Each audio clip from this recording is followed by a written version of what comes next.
Et l'on passe donc au deuxième débat de cette soirée consacrée à la ville de Guéret. 4 listes s'affronteront dans la préfecture creusoise aux élections municipales. Premier tour, je vous rappelle, le 15 mars. J'accueille sur ce plateau 4 invités. Sylvie Bourdier, bonsoir. Bonsoir. Vous êtes à la tête d'une liste d'Union de la gauche intitulée Guéret en commun. Liste sur laquelle figure en 4e position le maire sortant, je le précise, le socialiste Michel Vernier. Éric Correia, bonsoir. Bonsoir. Vous emmenez la liste Guéret 2020. Demain commence aujourd'hui une liste d'hiver gauche avec le soutien d'Europe Écologie Les Verts. Thierry Delettre, bonsoir. Bonsoir. Vous êtes à la tête d'une liste diversante baptisée Un nouveau souffle pour Guéret. Et enfin, Marie-Françoise Fournier, bonsoir. Bonsoir. Vous menez une liste sans étiquette, classée diverse par les services de l'État. Partageons notre avenir, avançons ensemble pour Guéret. Merci à tous les 4 d'être avec nous sur ce plateau. On va là aussi aborder 4 grands thèmes qui concernent les habitants de Guéret. L'environnement, évidemment, la redynamisation du centre-ville, le désenclavement, mais aussi la situation économique de la ville. On va commencer avec ce qu'on pourrait appeler peut-être un serpent de mer, la redynamisation du centre-ville de Guéret.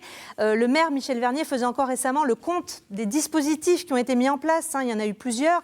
Quelles sont vos solutions à vous? C'est la première question que je vous pose, Marie-Françoise Fournier. Alors, on bénéficie d'une convention cœur de ville sur la ville de Guéret qui est un petit peu en stand-by. Il y a des retards, il y a des opportunités qui n'ont pas été saisies qu'il va falloir relancer. Il va falloir aussi se dégager des priorités extrêmement claires puisque les conditions budgétaires de la ville sont aussi extrêmement fragiles. Mais cette convention existe.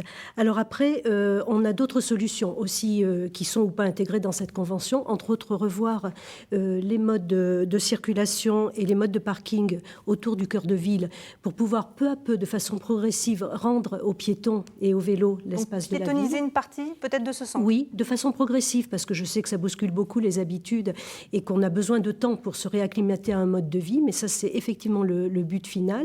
Accompagner, soutenir les commerçants du centre-ville, y compris financièrement, et faire revenir en centre-ville des commerces de bouche. Alors on va beaucoup tabler sur le circuit court, avec nos agriculteurs, avec le lycée agricole d'A1, sur le VRAC et aussi sur une entente avec les grandes surfaces pour essayer d'arrêter d'opposer les périphéries et les grandes surfaces. Alors on parle de périphérie justement. Et Éric Correia, est-ce que vous pensez que ce centre-ville s'est dédynamisé entre guillemets parce qu'il y a eu trop de périphéries justement et de zones commerciales? Peut-être, mais en tous les cas, je pense qu'aujourd'hui, nous, une des premières mesures que nous prendrons, ça sera de geler toute implantation en périphérie. Ça, c'est clair, nous l'avons écrit. Ça, c'est possible. C'est possible à travers le plan local d'urbanisme, il suffit de le modifier et c'est tout à fait possible. Donc nous interdirons, effectivement, nous limiterons, c'est terminé.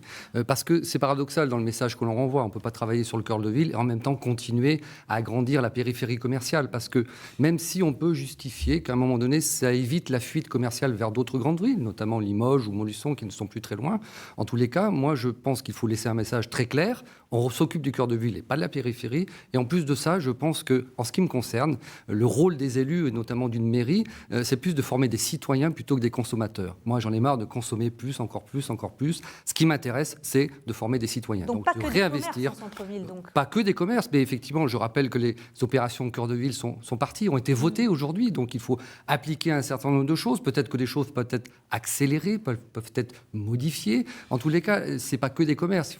Le cœur de ville, c'est la problématique des mobilités, ça a été dit. Nous, on propose une navette électrique gratuite en cœur de ville, par exemple, parce qu'il y a des personnes âgées qui ont des problèmes de mobilité entre le bas de la place du marché et la Grande Rue. Donc, il faut faciliter tout ça. C'est l'habitat. Il faut faire revenir aussi des populations qui ont des moyens en cœur de ville, parce que c'est avec ces moyens-là qu'on pourra faire travailler les commerces. Donc, c'est un tout. Le travail est commencé. Il faudra peut-être l'amplifier de tout ça. Mais en tous les cas, il faut y aller maintenant, parce que ça a assez duré. Thierry Delettre, vous aussi, c'est un dossier qui est important pour vous.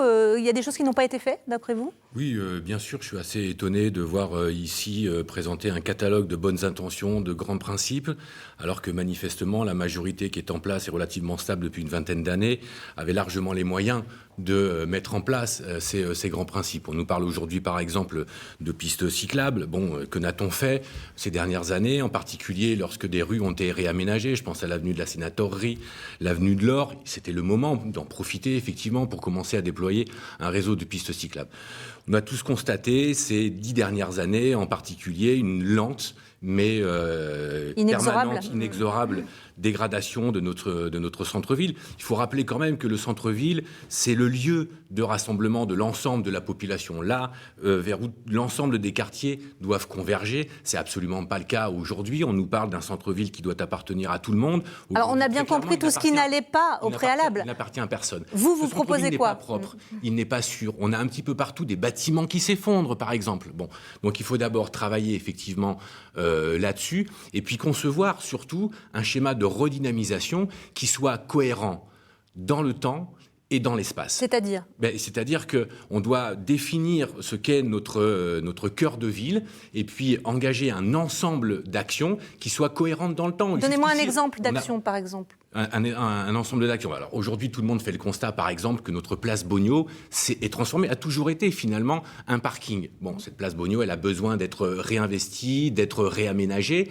Nous, on a pensé effectivement, par exemple, à quelques équipements structurants, comme des halles. Alors on verra après quel type de halle, où est-ce qu'on les installe, un kiosque, un jardin pour enfants, par exemple.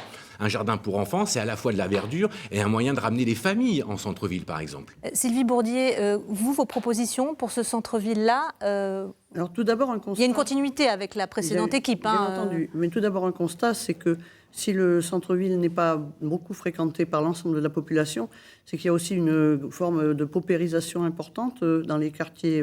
19% de taux de pauvreté à Guéret, on l'a vu. Oui. Qui fait que beaucoup de gens qui se tiennent à l'écart du centre-ville ne viennent plus ou n'ont pas les moyens peut-être aussi d'accéder au commerce de centre-ville. Donc ça veut dire proposer des activités gratuites, par exemple ? Alors ça veut dire que si on redynamise, ça veut dire qu'on ne fera pas nécessairement que du commerce et certainement toute autre chose.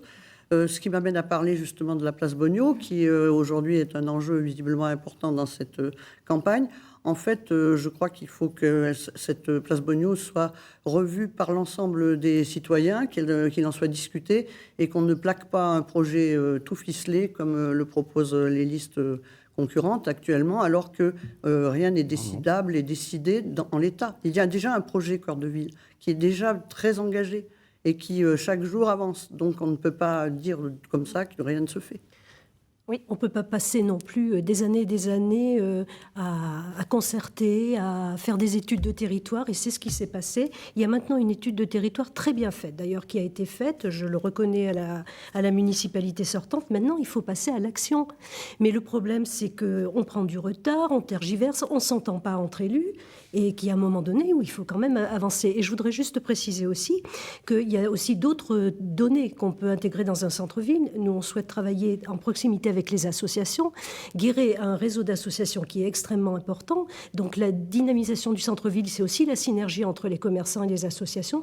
Et faire venir, donc on pense à un pôle associatif en centre-ville, et aussi faire venir des jeunes en centre-ville. Et on pense à une résidence pour les jeunes en centre-ville. On sait que quand il y a des jeunes en centre-ville, au-dessus, autour, il se crée une dynamique. Et ça, c'est incontestable.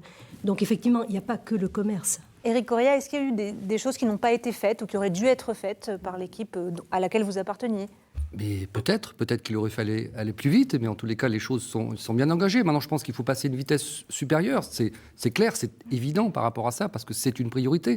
On parle du logement jeune. Je rappelle qu'il y a quand même déjà pas mal de logements jeunes en cœur de ville. Il suffit effectivement de savoir un petit peu où vont se loger les étudiants. Ils sont en cœur de ville. Ce n'est pas suffisant. Je rappelle qu'il faut ramener, Sylvie Bourdier l'a dit d'ailleurs, on a une pauperisation du centre-ville parce qu'à un moment donné, nous avons soutenu l'investissement de porteurs privés pour réhabiliter l'habitat, mais avec des loyers bas. Donc il faut maintenant ramener des populations qui ont un pouvoir d'achat. Et je suis désolé, mais peut-être que Mme Fournier ne le sait pas, les jeunes n'ont pas forcément beaucoup de pouvoir d'achat. Et donc il faut du pouvoir d'achat pour pouvoir faire vivre les commerces qu'il y a en dessous. Et après, amener de l'animation. C'est évident, on le voit. D'ailleurs, la Grande Rue, quand il y a la fête de la musique, quand l'association des commerçants propose une braderie, quand il y a des animations, la Grande Rue, elle est pleine.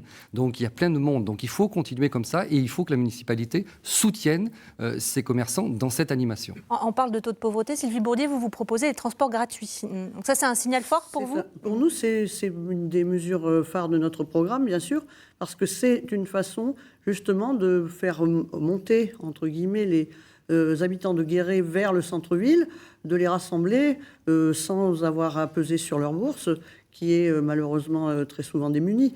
Alors, on a fait cette proposition aussi dans un cadre écologique, bien sûr, parce qu'il s'agit de laisser la voiture, de laisser les voitures le plus possible à l'extérieur, tout en n'étant pas punitif pour autant, et tout en laissant aussi les gens de l'extérieur, puisqu'il en vient à peu près 10 000 par jour aux abords de Guéret et d'Enguéret, les laisser accéder à notre centre-ville.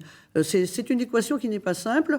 Il y a beaucoup de choses qui sont déjà en route et il est, à mon avis, un peu hâtif de dire que rien ne se fait. Il y a des immeubles qui ont été rachetés.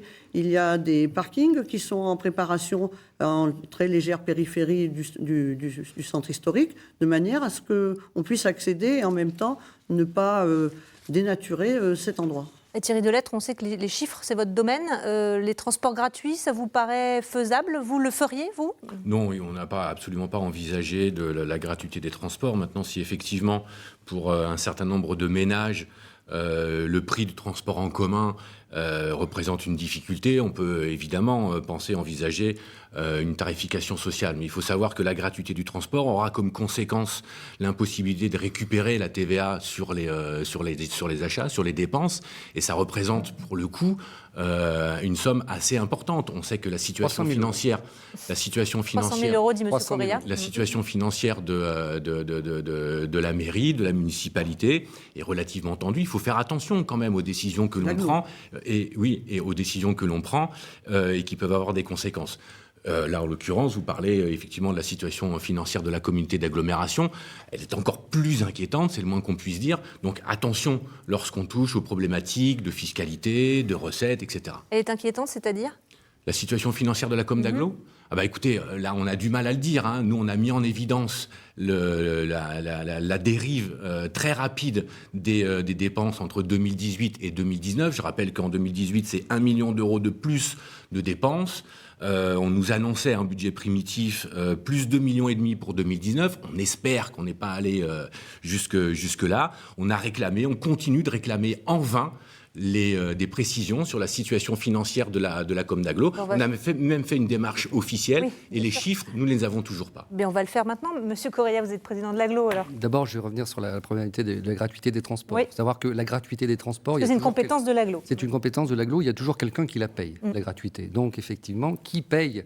Parce que les transports, c'est un budget annexe. D'accord. Donc, ce sont les entreprises qui financent à travers ce qu'on appelle le versement transport, le VT.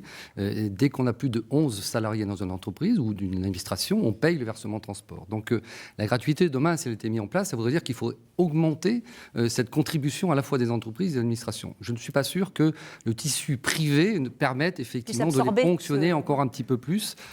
Tout ça, c'est fragile, donc il faut respecter. Et puis, je rappelle que nous ne sommes pas à Dunkerque. À Dunkerque, il y a un tissu industriel qui effectivement est très conséquent. Les transports donc on peut sont se le permettre, les transports sont gratuits. On ne peut pas le faire. Donc ça, c'est effectivement quelque chose qu'il faut prendre en compte. Moi, je pense que plus que la gratuité, c'est la qualité de l'offre à un moment donné qui doit être développée, parce que si on veut diminuer la prise de voiture, nous on n'oppose pas quand même la voiture, le bus, le piéton, le vélo, c'est important. Pareil pour la place Bogno, si on veut y réfléchir, il faut penser et l'aménager, il faut penser à un parking qui sera construit à côté. Voilà, donc c'est une globalité et encore une fois, la gratuité, il y a quelqu'un qui la paye et une étude dernière, je termine, à démontrer que partout où il y a eu la gratuité, finalement ça avait bénéficié à ceux qui venaient en vélo, qui maintenant prennent le bus, etc. Ça n'a pas diminué la voiture, donc il faut faire attention à des solutions simplistes. Nous on préfère travailler sur les tarifs sociaux. J'aimerais avoir aussi votre réponse concernant les comptes de l'agglo. Oui, je vais répondre, mais là où M. Delettre fait effectivement, peut-être que son aigreur l'empêche d'aller jusqu'au bout. D'abord, tous les documents... Ça n'a rien à voir avec l'aigreur, c'est une exigence quand même. Vous vous présentez aux élections, vous nous dissimulez les chiffres. Donc je continue. Allez-y. Monsieur Delettre vous a demandé effectivement un certain nombre de documents. Tout a été fourni. Je peux donner les copies de mails, ça a été envoyé par mail, papier, etc. Donc c'est une posture de campagne électorale. Quand le débat, ce n'est pas mentir, Monsieur Delettre. Donc à un moment donné, tout a été donné par rapport aux documents demandés. Ça, c'est clair.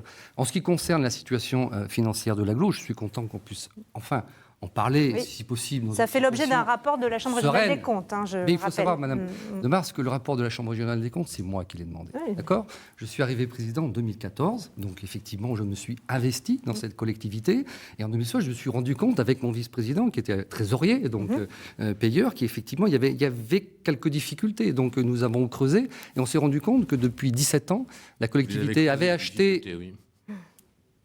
Allez-y. Depuis 17 ans, la collectivité avait acheté beaucoup de terrain, donc c'était créer une réserve foncière. Et encore une fois, moi je ne jette la pierre à personne, surtout. J'ai fait partie à un moment donné de cette majorité. On a fait de la réserve foncière, parce qu'à un moment donné, on pensait qu'il fallait avoir la réserve d'avance pour installer des entreprises. Et donc, il n'y avait pas de comptabilité de stock. D'accord ? Et donc, il a fallu régulariser cette comptabilité de stock, ce qui fait que la collectivité s'est endettée d'un coup. Ça représente 4 millions d'euros. Il faut savoir que nous avons 80 hectares de terrain. C'est 12 millions d'euros d'actifs qui sont immobilisés. Et en fait, c'est ça. Et donc, il y a une normalisation qui va se faire. Une normalisation qui va se faire. J'ai demandé le rapport de la Chambre, le contrôle de la Chambre régionale des comptes. Vous savez, c'est comme tout citoyen qui, à un moment donné, fait sa déclaration d'impôt. Il ne sait pas s'il va pouvoir bénéficier de telles défiscalisations. Donc, il y a un diagnostic ou pas. qui se fait. Eh bien, il demande à son inspecteur de le contrôler pour voir s'il est bien dans les règles. C'est exactement ça. Donc, c'est clair et transparent. C'est clair et transparent, mais moi, j'ai étudié avec beaucoup d'attention les 70 propositions de M. Correa pour cette mandature. Bien. Et dont un grand nombre sont en partenariat avec l'AGLO, ne concerne pas que la ville de Guéret. Et quand on connaît effectivement la situation financière actuelle de l'AGLO, même s'il y a des actifs hypothétiques à venir un jour, on peut s'imaginer que dans la mandature qui vient, de toute façon, l'AGLO n'aura absolument aucune marge d'investissement ni de manœuvre. Donc, faire des propositions dans un cadre budgétaire qui n'a pas lieu d'être. Mais pardonnez-moi, mais si vous proposez des transports gratuits, ça va bien coûter... Alors, les transports gratuits, je reviens dessus, effectivement, c'est qu'il y a ce financement qui est effectué par les entreprises. Et la dernière fois que ce financement a eu lieu, il était très, très largement excédentaire, puisqu'on était à 2 fois la somme qui serait éventuellement perdue au moment où on perdrait cette TVA. Voilà. Je veux repréciser quand même. Bon, Monsieur Correa, que nous soyons bien d'accord, parce que nous avons évidemment la possibilité de publier, notamment sur les réseaux sociaux, les informations que vous nous avez communiquées pour répondre à nos interrogations sur la situation financière. Dans cette partie-là, y a-t-il un seul chiffre ? Y a-t-il un seul chiffre dans la partie que vous nous avez adressée pour répondre à nos interrogations sur la situation financière ? Bien évidemment. Tout ce que nous vous avez demandé était transmis. D'accord. Donc nous publierons dès demain sur les réseaux sociaux la réponse que vous nous avez fournie s'agissant de la situation financière de la com d'Aglo. Monsieur Correa, vous êtes un menteur. C'est public. Vous êtes un menteur. Non, c'est pas public, personne n'y a accès. C'est public. Vous vous évertuez depuis le début à nous cacher cette situation financière. C'est d'ailleurs la raison pour laquelle vous n'avez pas fait voter le budget avant les élections, alors que c'était le budget voté tous les ans au mois d'avril. Sur le territoire, ça a été le cas en 2014, c'était le cas en 2018. La plupart des communautés d'agglomération... Mais si, Monsieur Correa, vous êtes un menteur. Allez-y. Bien sûr qu'elle... Mais c'est facile à vérifier. Je crois qu'on a bien compris votre point de vue. Ouais. Oui, mais c'est important. Oui, mais les électeurs, franchement. Le budget a toujours voté. J'aimerais entendre Madame Fournier qui a... Le budget a toujours été voté au mois d'avril. Oui, j'aimerais entendre Madame Fournier sur cette situation. C'est légal, le BP au mois d'avril, le CA au mois de juin. Le problème, c'est que quand il y a des élections, quand même, on essaye, comme l'a fait la mairie de Guéret, de voter ses budgets avant, parce que ça veut dire qu'une équipe nouvelle qui arrivera fin mars aura 1 mois pour faire un BP avec des éléments, comme le dit M. Delette, qui sont d'une confusion. Un BP budget prévisionnel. Oui, excusez-moi, avec des éléments qui sont d'une confusion, d'un flou, voire d'une inexistence, qui sont quand même énormes. En plus, je voudrais quand même reprendre le coût des 3 millions d'euros. On est sur une erreur comptable. On n'est pas sur, je ne sais pas comment vous l'avez expliqué, M. Correa, parce que c'était extrêmement... Il n'y a pas de comptabilité de stock. Il y a eu une erreur comptable. Il y a eu une erreur comptable de 3 millions d'euros qui fait qu'il faut emprunter derrière pour pouvoir les résorber. Et comme le dit Mme Bourdier, la communauté d'agglo est dans une situation financière qui est dramatique et en plus, elle s'engage sur des conventions avec des investissements à hauteur de 88 millions d'euros. Donc comment fait-on ?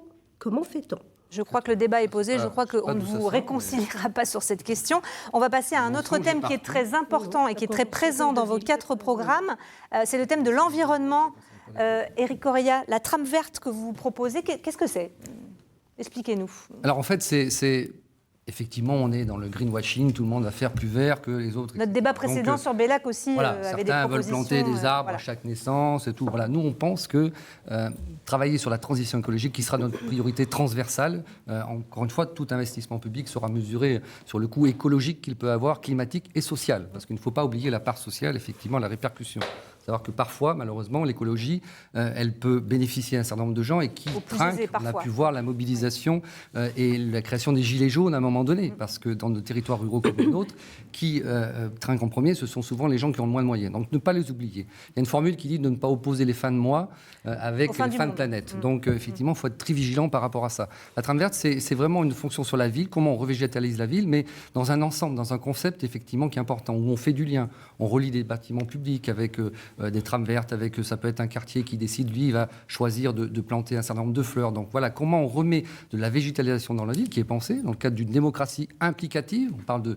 démocratie participative. Nous, on veut impliquer aussi les citoyens, donc ça va un petit peu plus loin. C'est structurer la ville.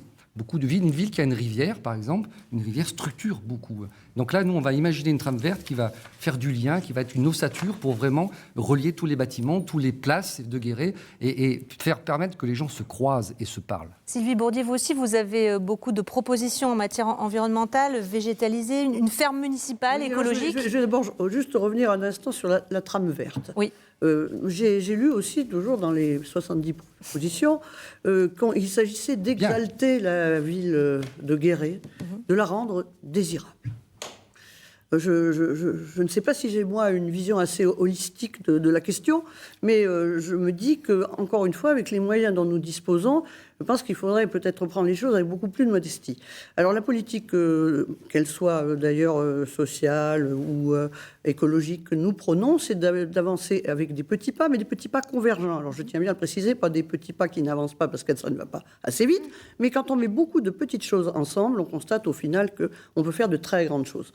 Et nous sommes effectivement dans l'intention de planter des arbres, mais pas n'importe quels arbres, des arbres qui seront choisis pour leur résistance à la sécheresse, par exemple. Nous serons là aussi pour instaurer dans la ville des espaces verts, des endroits, on va dire, rafraîchissants, ce qui sont forcément nécessaires. Déminéraliser, comme on dit. Déminéraliser un peu cette ville, qui est cependant assez belle. Mais moi, ce que je constate, c'est que mes concurrents, tous d'ailleurs, sont toujours en train de monter des projets sans trop demander l'avis ni des services concernés, ni des populations. Alors, les services, à Guéret, on a des services techniques dans le domaine des espaces verts qui sont extrêmement performants, qui font des choses absolument magnifiques dans Guéret et qui ont une connaissance de ce qu'il faudrait faire parce qu'ils y portent déjà un très grand intérêt. Et moi, d'ailleurs, je les en remercie d'ores et déjà et je les salue. Et je pense que c'est d'abord avec eux qu'il faudrait inventer ces trames éventuelles ou ces aspects désirables de la ville. Voilà, c'est tout cela qu'il faudrait d'abord prévoir. Mais vous voyez, on est d'accord finalement. Madame Bourdier, d'accord, mais nous, on n'est pas contre. Je ne suis pas d'accord avec... L'AGLO travaille déjà avec les services des espaces verts de la ville. Non, on ne le sait pas. On n'en a jamais entendu parler de ces... Thierry Delettre, vos propositions concernant l'environnement, lesquelles vous feriez ressortir ? Alors d'abord, je pense qu'on assiste effectivement en cette période municipale à une espèce de concurrence au mieux-disant écologiste. Est-ce que c'est pas nécessaire aussi Non, mais finalement, on a que vu la population dans son ensemble... de Guéret lors de l'été dernier qui a été très compliqué. Oui, absolument, que la population dans son ensemble se saisisse de cette urgence écologique. On ne peut que s'en réjouir, évidemment. Nous avons fixé parmi nos... Non, mais je suis content aussi que certains des élus découvrent soudainement les problématiques écologiques, etc. On se demande ce qui a été fait de ce point de vue-là. Ce n'est pas mon cas. Oui, c'est pas votre cas, oui. On se demande ce qui... Oui, mais écoutez,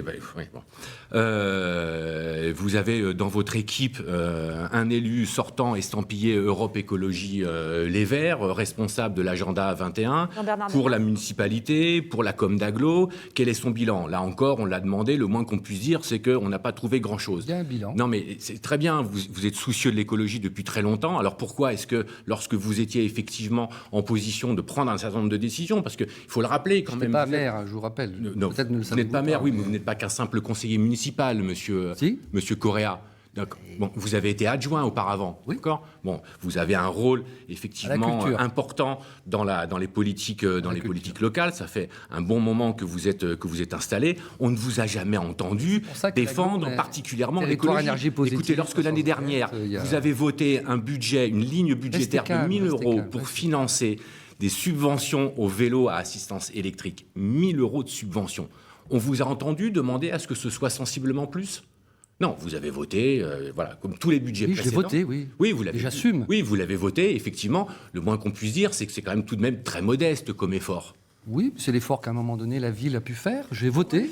Concernant vos propositions. Alors, nous avons inséré dans nos 4 critères de décision qui guideront l'ensemble des politiques que nous mènerons, l'ensemble des choix que nous aurons à faire, le critère de l'urgence écologique. D'accord ? Donc, ça veut dire que toutes les décisions, et c'est, je pense, aujourd'hui comme ça qu'il faut fonctionner, toutes les décisions doivent intégrer cette priorité. Alors, une forme de passivité, par exemple. Après, on peut prendre un certain nombre de mesures très concrètes. Par exemple, aujourd'hui, on observe qu'on n'utilise pas les eaux pluviales on ne collecte pas les eaux pluviales pour arroser, par exemple, le terrain de sport, le cimetière, tous les espaces verts. D'accord ? Donc là, il y avait... Optimiser les ressources en eau. Il y avait, par exemple, des dispositions à prendre dès la mandature actuelle. Pourquoi est-ce que, lorsque l'on a bâti le projet d'une nouvelle salle de sport, on n'a pas intégré la logique de récupération des eaux pluviales? C'est ce que vous souhaitez faire, en tout cas. Non, c'est ce qui aurait dû être fait. Marie-Françoise Fournier, en matière d'environnement, c'est une valeur qui est importante pour votre Absolument. liste aussi? Elle est transversale à toutes les actions qu'on va proposer. D'ailleurs, on a même décidé que le premier adjoint de la ville de Guéret serait aussi l'adjoint à l'écologie. C'est quand même une donnée qui est tout à fait importante. Alors, je partage bien entendu tout ce qui est de l'optimisation des ressources, de l'économie des ressources.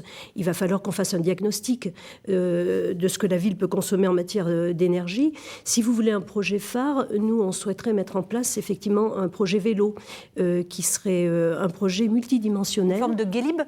Alors, entre autres, mais pas seulement. L'idée, c'est de répondre à un appel à projet de l'État qui existe et qui existait déjà dans les années précédentes et personne ne s'est précipité à Guéret pour pouvoir y répondre. Nous, on le fera. C'est-à-dire des vélos en accès Oui, tout ce qui va favoriser les mobilités innovantes, donc des vélos en accès libre à partir d'un pôle multimodal qui permettra de stationner un peu en périphérie, de rejoindre la périphérie.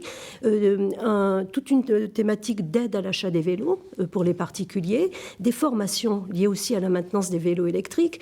On a la chance d'avoir été choisi comme ville préolympique autour de la pratique du vélo. Il faut absolument qu'on montre qu'on est en capacité de promouvoir ce vélo avant que les Jeux olympiques arrivent et qu'on puisse continuer dans cet élan-là après. Voilà, ce n'est qu'un exemple, mais c'est un exemple qui est important pour nous. Sylvie Bourdier, les mobilités douces, c'est quelque chose qui est important aussi, en complémentarité avec cette gratuité des transports dont vous parliez. Les transports dont on parlait tout à l'heure, et puis bien sûr organiser le vélo dans la ville, mais encore une fois, pas de façon punitive, de façon progressive. La tradition à Guéret n'est pas évidente pour le vélo, même si une certaine couche sociale le pratique aisément.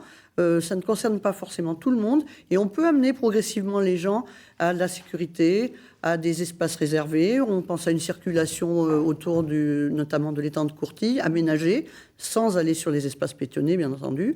Et ce genre de... Avec le vélo est interdit actuellement. Non, c'est pour ça, je dis sans aller du tout sur les espaces piétonnés, mais bien au-delà, de manière à ce qu'on draine encore plus de monde dans cet endroit qui est particulièrement prisé par les Guérétois. Alors, on parle d'environnement, on parlait de l'eau tout à l'heure. Je le disais, il y a eu un été très compliqué à Guéret, très difficile, avec la sécheresse, le manque d'eau. La question de la compétence eau, elle est complexe. On sait que son transfert à l'agglo devait être obligatoire, il est devenu optionnel. Ça fait l'objet d'un débat assez vif. Non, il est resté obligatoire. Il est resté obligatoire, mais elle peut être rétrocédée à la ville. Mais c'était déjà possible avant. Alors, j'aimerais connaître votre position à chacun sur cette question de la compétence eau. Qui doit l'avoir, la ville ou l'agglo ? Monsieur Correa, on connaît votre position. Oui, mais écoutez, nous, on a respecté la loi. C'est bien pour ça que je précise qu'au 1er janvier 2020, nous l'avons su le 28 décembre 2019. C'est tard, il faut le dire. Très tard, effectivement, mais nous l'avons préparé avant, parce que quand on prend une compétence, eh bien, il faut la prendre de la plus sérieuse possible, d'autant plus que l'eau et l'assainissement, ce sont des budgets annexes. Donc, il faut préparer tout ça. Nous l'avons fait collectivement. Je rappelle que tout au long de l'année 2019, nous avons préparé cette prise de compétence, même si au final, il y a un moment donné incertain. Je rappelle que toutes les délibérations également ont été votées à l'unanimité de la prise de compétence à l'agglo. Donc, ces 25 maires, peut-être expliquer, peut-être d'une agglo, c'est différent d'une mairie. Tout le monde ne le sait peut-être pas, mais voilà. Donc, ça a été effectivement préparé comme cela. La loi permet effectivement de pouvoir rétrocéder. 11 mairies sur 25 sont en train d'essayer de... On va laisser finir M. Correa. C'était juste pour amener une précision dans le discours. Bien sûr. Une certaine collusion des 3 listes contre moi. Donc, effectivement... Non, c'était une précision. C'était une précision. C'était une précision. Allez-y. Continue ou pas ? Allez-y. Voilà. Donc, la loi a rendu possible, effectivement, de pouvoir reprendre cette compétence en direct, comme elle le veut. Mais il se trouve que même l'AMF, aujourd'hui, il y a une publication récente. L'Association des maires de France. L'Association des maires de France, merci, ne sait toujours pas comment le faire de la meilleure des manières possibles. Vous voyez, donc les mêmes qui le souhaitent, j'ai la publication. Hein. Donc, il nous faut effectivement un terrain juridique stable. Des communes, d'ailleurs, sont prêtes à le reprendre, mais souhaitent attendre qu'on ait ce terrain juridique stable. Voilà. En ce qui concerne l'eau, moi, je rappelle juste qu'aujourd'hui, l'eau, elle ne s'arrête pas aux frontières d'une commune. C'est un bien commun. Nous, c'est l'or bleu de demain. C'est très précieux. On a parlé d'économie à faire. Très concrètement, pour les habitants de l'agglo, pourquoi c'est mieux que ça soit une compétence d'agglo qu'une compétence de... Mais moi, je dis d'agglo, mais ça peut même être départemental. Certes. Peu importe. Moi, ce qui m'intéresse, c'est de discuter de la ressource. Pas savoir si c'est la ville, la Comcom, le département. Je veux dire, ce n'est pas un problème personnel, l'eau. C'est un problème et c'est un bien commun. Demain, comment on la gère le mieux. Est-ce qu'on peut supporter qu'une commune soit limite et n'ait plus d'eau à un moment donné, que celle d'à côté en ait, qu'il n'y ait pas de problème pour d'autres? Donc, ça doit être géré d'une manière collective, la ressource, la distribution, la sécurité, la qualité de l'eau. Et au plus près, il suffit de gagner la gouvernance. Voilà. Il n'y a pas de problème de frontières pour l'eau. Sylvie Bourdier, votre position sur cette question? Il y a de toute façon dans un avenir relativement proche un schéma départemental qui va s'instaurer et qui permettra de faire des interconnexions, qui permettra de sécuriser, on peut dire, un peu l'approvisionnement en eau de la ville de Guéret. Ceci dit, nous sommes pour effectivement un retour de gouvernance de l'eau à la commune. Non pas parce que nous voulons la gérer forcément de A à Z, notamment nous ne sommes même pas sûrs que nous serions en mesure de faire une régie qui soit assez performante pour arriver à fournir nos habitants avec des tarifs raisonnables, parce que c'est quand même la première chose qui sera regardée. Mais par contre, nous aimerions au moins conserver la capacité de décider de notre tarification, puisque nous avons proposé d'aller progressivement vers quelques mètres cubes d'eau gratuits. Les premiers mètres cubes d'eau pour la consommation d'eau nécessaire à la vie. Cela, justement, comme le disait tout à fait M. Correa tout à l'heure, c'est un bien commun, mais c'est un bien indispensable. Et il nous apparaissait juste que chaque habitant, encore une fois sans distinction particulière, puisse en disposer. Ceci dit, cela aura un coût. Et ce coût, il faut qu'on l'examine de beaucoup plus près. C'est une proposition. Thierry Delettre, la question de la compétence eau, qui est centrale. C'est évidemment une question extrêmement complexe et pour avoir assisté à plusieurs débats à ce sujet avec la communauté d'agglomération, bon, il y a effectivement beaucoup de considérations techniques à prendre en compte. Vous le rappelez, la base juridique n'est pas tout à fait arrêtée encore. On ne va pas passer notre temps à faire et à défaire les décisions qui ont été prises. Donc, moi, ce que je pense globalement, c'est que effectivement, le bon cadre géographique pour gérer ces problématiques de l'eau, ça n'est sans doute pas la commune, c'est au minimum la communauté d'agglomération et même sans doute des horizons, des espaces géographiques qui sont beaucoup plus importants. Donc voilà, il y a des mesures qui sont engagées avec le département. Je crois qu'il faut avant tout effectivement avoir une vision extrêmement large de ces problématiques d'eau parce qu'elles vont aller en se renforçant. Et puis, je pense que par rapport à ça, il faut aussi prévoir les moyens que l'on va apporter à la population pour résister aux périodes de canicule qui vont se succéder, s'amplifier, etc. Voilà, agir effectivement sur les usages, continuer à éduquer, à sensibiliser, aider effectivement par exemple les ménages à s'équiper de systèmes de réutilisation, de collecte de l'eau de pluie, des économiseurs d'eau, etc. Bon, alors ça pourrait se faire effectivement à l'échelle de la communauté d'agglomération, si tant est qu'elle en ait encore les moyens.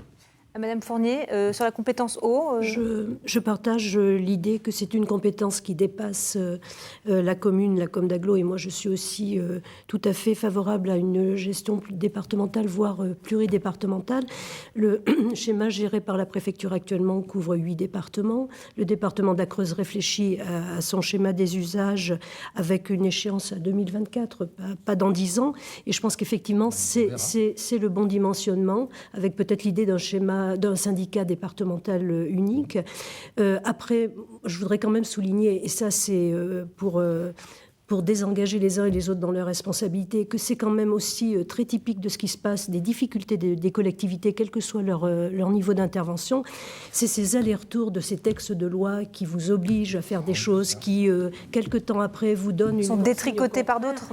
Et donc, autant pour les coms d'agglo que pour les municipalités, il y a un manque, à mon avis, de concertation au préalable qui a fait qu'on soit sur ces allers-retours qui sont fort dommageables non seulement aux collectivités, mais aussi aux usagers. C'est-à-dire que la première loi NOTRe, en ce qui concerne l'autre, c'est 2015, août 2015. Ça fait long. Terminé en 2019, c'est très long. Moi, je voudrais juste dire qu'un autre intérêt, effectivement, de le gérer à une plus grande échelle, c'est de revenir en régie. Parce que quand Mme Bourdier parle du prix, c'est effectivement le gérer en direct, et c'est comme ça qu'on aura un meilleur contrôle du prix. Moi, je ne suis pas pour, comme Mme Bourdier, confier l'eau en gestion au privé. Voilà. Je pense que quand ça reste public, un service public, parce que c'est un bien commun, ça doit rester un service public, géré directement par les élus, et il faut une taille critique de plusieurs collectivités pour ça. Rien ne dit que ça serait effectivement plus efficace. C'est vous-même, M. Correia, qui tentez par tous les moyens de faire revenir des entreprises sur Guéret, des entreprises dont je pense qu'elles sont privées. Donc le privé ne vous fait pas peur. Vous qui dites Absolument aussi pas. que vous voulez des gens avec du pouvoir d'achat dans le centre-ville, et quelques instants après, vous me faites observer qu'il ne faudrait pas demander à une entreprise privée qui serait plus performante dans un certain domaine que nous ne sommes en mesure de le faire dans le domaine public, de ne pas nous servir de cette entreprise. La régie publique n'empêche pas de travailler avec des entreprises privées.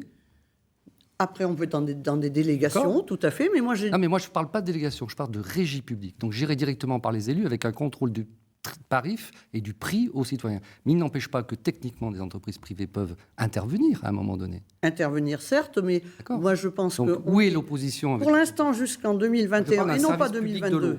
On est jusqu'en 2021. Parce que là, privatiser l'hôpital, privatiser l'école, privatiser les collèges. C'est bien donc l'entreprise qui, pour l'instant, est au travail pour la ville de Guéret.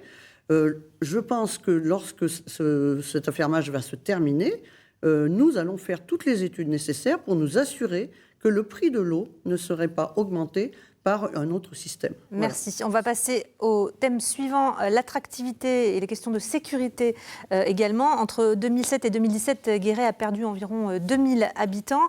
Comment redonner de l'attractivité à ce territoire ? On parlait des entreprises privées, justement, de l'activité économique. Quelles sont vos propositions en la matière, Thierry Delettre ? Comment on fait venir de l'emploi, par exemple, sur une ville ? Alors, effectivement, on a un problème majeur d'attractivité, de baisse démographique. Ça nous inquiète tous. Alors, effectivement, on n'est pas la seule ville de cette taille à connaître ce phénomène. Alors, il faut d'abord dire que la pression fiscale explique quand même une bonne partie de la baisse démographique, parce que lorsque vous êtes étranglé par la fiscalité locale, c'est heureux que la taxe d'habitation ait disparu pour la plupart d'entre nous. Ça incite évidemment un certain nombre de ménages, de catégories moyennes, on va dire, à aller s'installer à la périphérie de Guéret. Ce qui veut dire que si vous êtes élu, vous baisseriez les taux d'imposition. Ah non, pour le moment, je vous assure qu'on n'est absolument pas en situation de baisser les impôts compte tenu de l'état des finances publiques. Donc ça, il faut être très clair là-dessus. Donc, ça peut être un objectif. Ça peut être un objectif à moyen terme, mais certainement pas immédiatement. Et je pense que nos concitoyens, les entreprises aussi, sont tout à fait disposés à le comprendre. Bon, là, en l'occurrence, effectivement, on a eu ces 20 dernières années, même au-delà, beaucoup d'implications de la municipalité avec des résultats sur les politiques sociales, etc. Mais on a oublié les dimensions commerciales et les dimensions économiques. Mais lorsque vous ne pouvez pas offrir d'emploi à vos enfants, aux jeunes, mais que font-ils ? Évidemment, ils partent. Et pour que des personnes viennent s'installer, que des familles viennent s'installer à Guéret ou aux environs, encore faut-il avoir un dynamisme économique qui soit suffisant. Or, en la matière, force est de constater qu'on n'a pas vu grand-chose se mettre en place durant ces derniers mandats. Pourtant, les structures, les outils existent à Guéret. Donc, que feriez-vous ? Il faut savoir les exploiter correctement. Que feriez-vous si vous étiez élu ? Alors, nous, par exemple, on propose de repartir du projet sur les éco-activités qui avait été commandé par la Com d'Aglo, qui a coûté près de 60 000 € et qui est resté dans un tiroir. Bon, les éco-activités, c'est tout le travail sur des entreprises autour de l'éco-construction, les matériaux biosourcés, la chimie verte, etc. Donc, on voit bien qu'on est dans une orientation économique qui, en même temps, respecte les valeurs sociétales, environnementales de notre territoire, avec un potentiel de développement s'agissant de ce type d'activité qui est évidemment important. L'idée, c'est aussi de donner, au travers de cet engagement-là, une image, parce que c'est important de transformer l'image et de redonner une bonne image. On sait que c'est pas facile. Voilà, c'est pas facile, mais pour cela, il faut avoir là encore des politiques cohérentes et stables dans le temps, ce que nous n'avons jamais connu jusque-là. Marie-Françoise Fournier, pour faire venir des entreprises, des emplois, quelles sont vos solutions ? Alors, plusieurs choses. D'abord, je partage l'idée que la première chose à faire, c'est peut-être d'éviter que nos jeunes s'en aillent. Et qu'on a beaucoup d'accompagnement à faire au niveau de ces jeunes, quand ils sont en formation, pour pouvoir les réassurer sur le fait qu'ils peuvent investir sur le territoire creusois, que ça peut être des porteurs dynamiques pour des nouvelles entreprises. Donc, il faut qu'on les accompagne à ce moment-là. Il faut qu'on pense à des incubateurs, à des pépinières d'entreprises qui vont peu à peu les sécuriser et leur permettre d'ouvrir leur propre entreprise. On préconise aussi l'installation sur le territoire de Guéret d'une école de production qui, là aussi, s'adresse directement à des jeunes en difficulté. Qu'est-ce que c'est une école de production ? Ce sont des jeunes en difficulté avec le système scolaire qui vont passer un CAP, un CAP qui est tout à fait le CAP classique, mais dans des conditions d'enseignement qui sont particulières. Et cette école de production, elle est décidée avec les entrepreneurs locaux qui vont déterminer le cursus, le cursus de formation à partir des besoins du territoire. Si on a adapter la formation aux besoins des entreprises locales. On a des besoins en BTP, on a besoin en fibre optique, on a des besoins X ou Y, et les entrepreneurs vont donc décider du type de CAP qui sera développé là, et c'est une garantie pour les jeunes d'être formés sur le tas, et aussi d'avoir des employeurs à la sortie qui les récupéreront. Il y a 99% de taux de réussite, et l'intérêt, c'est aussi que les employeurs, parallèlement, fournissent de l'emploi à ces jeunes en formation, et donc au bout de 2-3 ans, l'école, elle s'autogère. Donc ça, c'est sur le plan de la jeunesse. Après, il faut qu'on analyse finement quelles entreprises sont adaptées à notre territoire. Tous les territoires ne peuvent pas recevoir tous les types d'entreprises et réciproquement. Donc, il faut qu'on voit un petit peu quelles sont les correspondances avec le territoire. Et nous, on tablerait très fortement sur tous les métiers de pointe liés à l'écologie, parce qu'on est une devanture. Vous êtes un peu sur la même ligne que Oui, tout à fait. On a des points communs très forts là-dessus. Moi, je reparlerai aussi de la domotique. On est un pôle d'excellence en matière de domotique, mais qui pourrait, à mon avis, aller beaucoup plus loin et sur les cursus de formation et sur le développement de la domotique sur des publics beaucoup plus larges. Et puis, il ne faut pas qu'on oublie ce qui a été évoqué aussi tout à l'heure par M. Delette, c'est la thématique du logement. C'est que pour faire venir des entreprises ou faire venir des fonctionnaires de l'extérieur, déjà, il faudrait garder les nôtres pour pas que les faire venir, ça veuille dire aussi perdre des emplois sur Guéret. Mais pour faire venir ces gens, il faut des logements. Et c'est souvent le préalable. Et après, des services qu'on puisse garantir aux familles. Donc, c'est une conception extrêmement globale de la dynamisation d'un territoire qui ne s'arrête pas à la seule question comment faire venir une entreprise. Sylvie Bourdier, votre position là-dessus ? Effectivement, c'est une approche plus globale, c'est sûr. En même temps, la venue d'une entreprise... du point de vue des élus d'une commune, ça ne se décrète pas. On peut toujours mettre en place un maximum d'outils, les rendre performants, les mettre en synergie, travailler aussi avec les chambres consulaires, ce qui est très important, préparer le terrain, éventuellement aussi faire des pépinières, ça a déjà été fait.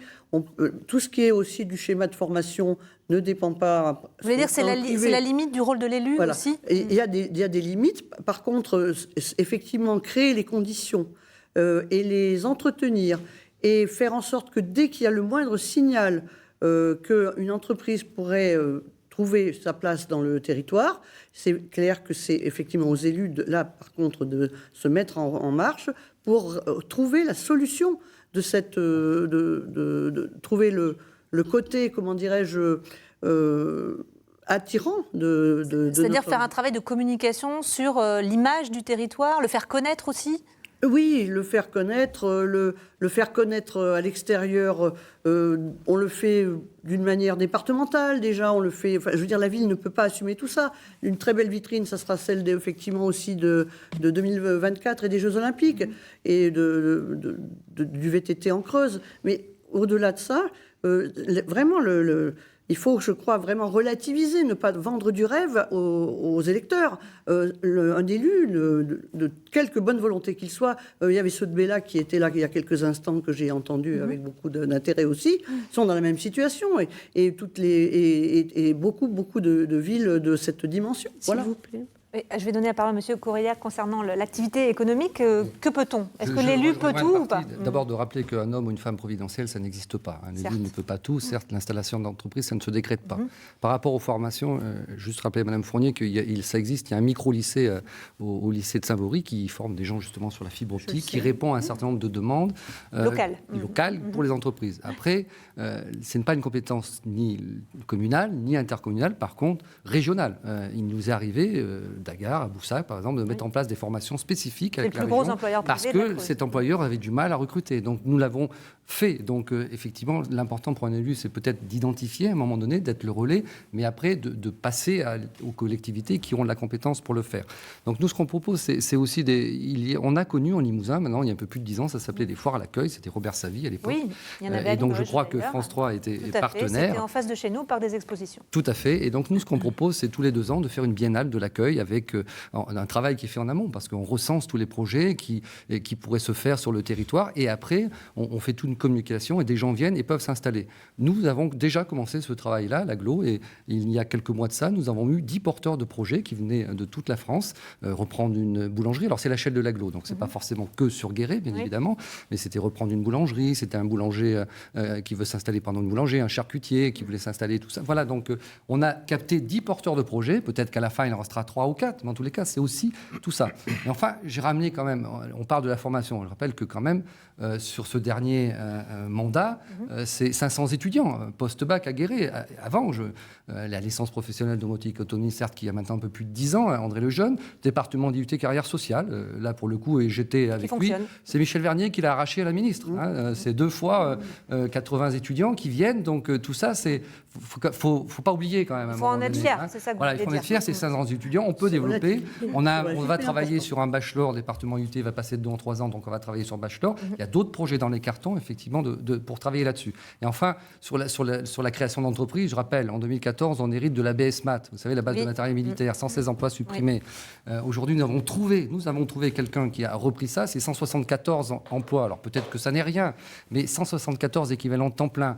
Carcidia, qui est une start-up qui a commencé à 2, ils sont 10, que la collectivité, l'Aglo, a accompagné, incubé et qui maintenant cherche des locaux pour s'agrandir. C'est 12 emplois. Centrelab, un labo pharmaceutique qui est en train de se développer et s'agrandir pour arriver à 35 emplois. Voilà. Donc la collectivité, il y a aussi des emplois qui se développent parce qu'il faut arrêter de toujours noircir les choses. Il y a des choses qui se sont passées. Sylvie Bourdier, vous aussi, vous avez des contacts avec des entreprises qui pourraient éventuellement s'installer? Les entreprises qui pourraient s'installer, il y a toutes les dimensions. Pour ce qui est, par exemple, effectivement, des dernières qui sont venues sur Guéret, le maire sortant s'est beaucoup employé, M. Correa vient de le dire, et il y a des entreprises qui sont apparues. Il y a quelques signaux faibles, je dirais, qu'on entend aussi pour éventuellement d'autres entreprises. Moi, encore une fois, ce que je pense, c'est surtout qu'il faut que ces entreprises, dès l'instant où elles apparaissent dans le paysage, il faut qu'elles se sentent accueillies, qu'elles se sentent... Il y a à Guéret déjà une structure qui s'appelle Anima et qui permet d'accueillir tous les nouveaux arrivants sur Guéret dans les meilleures conditions. Le site de la ville a été entièrement revu. Non, mais ça permet quand même un accompagnement. Et il y a aussi des managers de centre-ville qui essayent de faire aussi la facilitation de l'installation. Tous ces aspects-là sont de petites choses, encore une fois, mais qui, conjuguées, donnent beaucoup d'effets. Alors, il nous reste moins de 13 minutes d'émission. J'aimerais qu'on parle quelques minutes de sécurité. Guéret est la seule grande ville du Limousin, si je ne me trompe pas, à ne pas avoir de police municipale. Ça a été un choix de Michel Vernier. Vous le poursuivrez, ce choix, si vous êtes élu ? Bien entendu. Pourquoi ? D'abord, pour une raison financière, tout simplement. C'est clairement... un luxe en termes de finances et ça obligerait à augmenter l'impôt. L'impôt n'a pas été augmenté sur Guéret dans la dernière mandature pendant 6 ans. Ça serait vraiment quelque chose qui serait extrêmement coûteux si on voulait qu'elle soit efficace, c'est-à-dire qu'elle couvre vraiment suffisamment d'amplitude et avec suffisamment de gens. Il n'empêche qu'il y a quand même des problèmes d'incivilité, voire de délinquance aussi. Alors, il ne faut pas confondre justement du tout ce qu'est la délinquance et l'incivilité. La délinquance... Je pense à ces voitures brûlées, par exemple. Elle relève clairement de la police nationale. Il y a un commissariat à Guéret. Et on a aussi fait le constat que quand on crée de nouveaux moyens municipaux, en général, les moyens nationaux ont tendance à affaiblir, voire disparaître. Donc il y a aussi ce risque qu'on ne souhaite pas prendre. La sécurité, elle relève quand même du ministère de l'Intérieur et donc de la police nationale. Pour ce qui est des incivilités, pour ce qui est de la prise en charge du quotidien, je dirais, eh bien, c'est l'implication effectivement du maire, des élus, et puis des personnels qui sont des personnels communaux, effectivement, qui sont sur le terrain, des médiateurs qui peuvent intervenir. On est tout à fait à l'écoute, on est prêt à en rajouter s'il le faut. Et puis moi, en tant qu'enseignante, bien sûr, je crois aussi Vous êtes principale de le collège, tout à fait. Donc je suis persuadée qu'on peut beaucoup travailler dans le cadre de la formation, dans le cadre de l'éducation auprès des jeunes, avec les associations sur le terrain. Et là, on aura des résultats, me semble-t-il, tout à fait corrects. Guéret est la deuxième ville la plus sûre de France, malgré tout. Oui. Madame Fournier, vous êtes d'accord avec ça? Non, je ne suis pas d'accord. Le travail de prévention, de travail avec les jeunes, le comité local de sécurité et de prévention de la délinquance le mène depuis des années. Je pense que Guéret est extrêmement à la pointe pour tout ce qui est éducatif et prévention. Ce n'est pas une raison pour nier le problème sécuritaire qui existe actuellement à Guéret. Des conseils de quartier, la première préoccupation des personnes qui ont été réunies avant l'été, c'était la sécurité. Ce n'était pas la santé, c'était la sécurité. Ce sentiment d'insécurité, il faut qu'on l'entende. On a des populations âgées, on a en plus des exemples quotidiens sous les yeux. L'équipe sortante ne l'a pas entendu, selon vous? Mais je pense qu'on ne peut pas toujours être dans l'éducatif, la prévention. Il y a aussi un pendant à faire avec quelque chose de plus interventionniste. Et notre police municipale, nous, on l'envisage vraiment comme une police de réassurance, de proximité, de médiation, pas du tout comme une police répressive, mais on pense que c'est quand même un incontournable.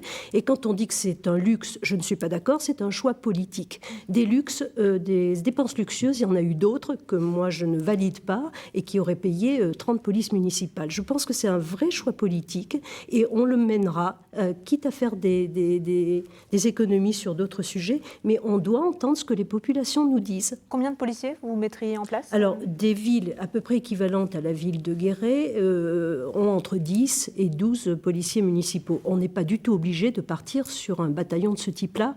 On peut monter progressivement en charge si c'est nécessaire. On peut partir sur une police qui ne sera pas forcément là à temps plein. C'est des choses qui vont s'analyser. Mais vraiment, c'est une problématique que les gens font ressortir et les élus sont là pour écouter et pas pour nier des choses qui sont réelles. Thierry Delettre, sur cette question de la sécurité, c'est une valeur qui est importante dans votre programme? Alors, c'est une valeur qui est importante, pas spécifiquement dans notre programme. Comme vient de le rappeler Madame Fournier, c'est une valeur, une préoccupation qui est importante pour nos concitoyens. Et vous aviez raison de rappeler que parmi ces concitoyens, il y a effectivement de plus en plus de personnes âgées qui sont particulièrement soucieuses. Et je voudrais rappeler aussi qu'il est inimaginable de redynamiser notre centre-ville si on ne règle pas cette question de sécurité et de propreté. Moi, je suis content qu'enfin on puisse parler de ces problématiques de sécurité à Guéret, parce que pendant très longtemps, c'était quasiment impossible d'évoquer simplement le sujet. Donc effectivement, on a un sérieux souci. Alors, légèrement en termes d'insécurité, de délinquance, mais de façon de plus en plus criante autour de la multiplication des incivilités que la majorité en place a clairement laissé s'installer. Aujourd'hui, il va falloir reprendre tout cela, nos rues piétonnes en particulier, mais très largement au-delà en main, pour effectivement arriver sans doute après une nouvelle sensibilisation, mais il va falloir annoncer quand même à notre population que sans doute l'étape de la répression va devoir arriver rapidement. Alors pour le moment, des amendes par exemple? Mais oui, bien sûr, en termes d'amendes pour arrêter avec cette multiplication d'incivilités. Je vous assure qu'il y a un certain nombre de rues qui sont devenues quasiment infréquentables. Je vous donne pour seul exemple le passage de la rampe.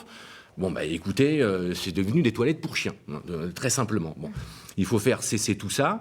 Alors, effectivement, la problématique de la police municipale, c'est aussi une problématique financière. Est-ce que nous en avons les moyens pour le moment? Alors ? A priori, non. Mais je rappelle qu'aucun effort n'a été fait durant la dernière mandature. et pas davantage celle qui a précédé pour la mutualisation des services entre la mairie et la communauté d'agglomération. Nous engagerons ces travaux, effectivement, si nous arrivons au pouvoir très rapidement, et nous espérons bien pouvoir dégager des marges de manœuvre qui pourront permettre, effectivement, de recruter quelques policiers municipaux. Alors combien, effectivement, on verra, on progressera lentement en fonction des besoins. En attendant, il est tout à fait possible de renforcer, par exemple, l'équipe de médiation, parce qu'il y a aussi, effectivement, un travail à faire, à continuer à faire de prévention, de proximité sur le terrain. Mais je pense qu'on doit, effectivement, envisager assez rapidement le recrutement d'une première petite équipe de policiers municipaux. Je voudrais revenir quand même sur la question de l'économie. Rapidement, oui. Mais parce que, bien sûr, c'est jamais très facile de faire venir des entreprises. Mais si on savait déjà exploiter les outils dont on dispose, tous les ans, nous avons des étudiants, par exemple, de licence pro, qui présentent un certain nombre de projets, qui pourraient éventuellement déboucher sur des créations d'activités, sur des créations d'entreprises, sur des créations de produits. Que deviennent ces projets ? Nous l'avons dit, encore récemment, ces étudiants présentaient leur soutenance jeudi dernier. Où sont les élus de la com d'agglo pour les écouter ? Que deviennent ces projets ? Ils finissent dans des tiroirs. Vous dites, ça fait 10 ans qu'elle existe, la licence pro. Ça fait combien de projets dans les tiroirs ? Bon, nous proposons aussi de ce point de vue-là... Et vous répondez quoi, ces étudiants ? Ils continuent la plupart du temps leurs études. Donc, non. Il oublie, monsieur Delettre. Non, je n'oublie rien. Je connais très bien la suite, l'avenir de ces étudiants. Il nous reste peu de temps, monsieur Delettre, et j'aimerais avoir le point de vue, monsieur Correa, sur la sécurité. Mais peu importe qu'ils souhaitent poursuivre leurs études, est-ce que ça empêche de les accompagner ou de faire quelque chose ? On a compris que vous le regrettez et que vous le changerez si vous êtes élu. Monsieur Correa. Et il faudrait aussi penser à créer une licence pro création d'entreprise, ce que nous avons évoqué il y a quelques années, notamment avec des élus de la communauté d'agglomération, et qui n'en ont rien fait. Sur les questions de sécurité, vous êtes favorable, vous, à une création de police ou pas, monsieur Correa ? Alors nous, ce qu'on a dit, d'abord sur l'analyse, je suis d'accord avec Mme Fournier, je trouve que son analyse est juste. Effectivement, il ne faut pas négliger, il ne faut pas confondre non plus la sécurité publique, qui est du domaine régalien de l'État, et la tranquillité publique, qui est la responsabilité du maire. Oui, il y a des problèmes d'incivilité, à un moment donné, il faut arrêter de les masquer. Il y a des vrais soucis de tranquillité publique, c'est clair, de tapage nocturne, d'incivilité, de poubelles renversées, de crottes de chiens, effectivement, il y a tout ça. Donc nous, notre première mesure, ça sera de renforcer les agents de sécurité de la voie publique, ce qu'on appelle les ASVP. Il y en a un à la ville de Guéret, donc on proposera d'augmenter, d'aller au moins jusqu'à 4 agents, et après nous ferons l'étude d'une police municipale. Je suis de près ce qui se passe à Tulle. Oui. J'ai même reçu, discuté avec Grégory. De la mettre en place il y a quelques semaines. Voilà, quelques semaines. Donc on va voir un petit peu comment ça se passe. Et délégué SGP. Là aussi, tout à fait. Et j'ai beaucoup discuté avec lui parce que la sécurité, effectivement, c'est un cycle. C'est la prévention, il en faut. Le CLSPD a fait un travail, mais comme le dit Mme Fournier, il a fait un travail depuis des années. Et ça, la ville de Guéret a beaucoup investi. Là-dessus, il n'y a aucun problème. Mais on voit bien que ce n'est pas suffisant. Donc il faut de la prévention. Il faut aussi, à un moment donné, de la prévention. Il faut sévir. Donc oui, je suis pour renforcer avec des agents de sécurité de la voie publique, et en même temps, on verra si on va vers une police municipale calibrée pour un certain nombre de choses, pas 24 sur 24, 7 jours sur 7, ça je crois que c'est pas possible, hein. Il faut être très clair par rapport à ça, mais oui, il y a des possibilités. Il faut écouter les gens. Un dernier chiffre, entre 2018 et 2019, 32% d'augmentation de la violence. Il faut le prendre en compte, ça Guéret. Alors, il nous reste quelques minutes et pour conclure cette émission, je vais vous demander à chacun d'entre vous une mesure phare, quelque chose de convaincant pour ceux qui nous regardent et qui se demandent pour qui ils vont voter s'ils vivent à Guéret. Je vous donne la parole par ordre alphabétique. Sylvie Bourdier, un geste fort, une mesure importante à vos yeux ? Mon geste le plus fort dans cette campagne, et ensuite, si nous sommes élus, eh bien, ce sera de mener une politique de gauche, tout simplement, avec tout ce que ça comporte. Tout ce qui est dans notre programme. Il n'y a dans notre programme que des choses qui sont faisables, qui sont finançables, sur lesquelles nous nous engageons avec beaucoup de fermeté. Donc une continuité avec le bilan de Michel Vernier. La continuité, mais avec un grand renouvellement aussi, puisque notre équipe est entièrement renouvelée, et avec aussi de nouveaux projets, mais en s'appuyant sur le socle de gauche de cette municipalité qui est depuis très longtemps à gauche et qui devrait le rester, pour qu'on conserve au moins tout cet aspect social dont nous avons tous besoin. Éric Correa, même question, une mesure phare, une valeur importante pour vous ? Nous, effectivement, on mettra une politique pour les Guérétois, parce qu'on ne veut pas être clivant, on n'est pas hémiplégique, la société guérétoise, elle est multiple, donc il faut en tenir compte. Moi, ce qui m'intéresse, c'est l'intérêt des gens, et une des premières mesures phares que l'on prendra, c'est effectivement dans un cadre budgétaire maîtrisé, parce que les ressources sont de plus en plus faibles, les ressources publiques. Donc les premières mesures, c'est la mutualisation. Mutualisation. Monsieur Delettre, s'il vous plaît. Mutualisation, oui. Mutualisation entre les services de la ville de Guéret et la communauté d'agglomération. Parce que pour mutualiser, c'est comme pour un mariage, il faut que les deux soient d'accord.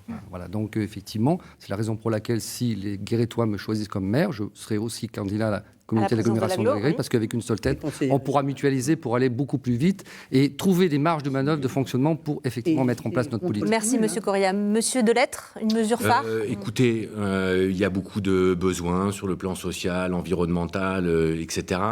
Je crois qu'on ne pourra pas avancer beaucoup plus sur ces terrains-là tant qu'on n'aura pas retrouvé du dynamisme économique. Il faut ramener Ça sera votre de priorité. l'activité économique sur Guéret pour maintenir nos jeunes et pour attirer de nouvelles familles. Ça n'est sans doute pas avec des élus Europe Écologie Les Verts qui prônent la décroissance, je le rappelle, que l'on va y parvenir. Merci. Madame Fournier, votre mesure phare ou le geste fort que vous aurez si vous étiez élu? Beaucoup de choses ont été évoquées et qui sont toutes aussi importantes que les unes que les autres, mais moi je dirais donc la démocratie participative avec la mise en place très rapidement d'un conseil citoyen, l'utilisation du référendum citoyen s'il s'avère nécessaire et surtout une révision de l'ensemble des modes de communication de la commune pour pouvoir toucher le plus grand nombre et pouvoir adapter tous ces modes de communication aux capacités des uns et des autres et aux choix des uns et des autres pour que personne ne soit oublié à Guéret dans la vie de la commune et puisse participer complètement aux décisions qui sont prises pour les habitants. Merci beaucoup. Ce sera le mot de la fin. C'est la fin de cette soirée de débat consacrée aux élections municipales. Merci à vous de l'avoir suivi.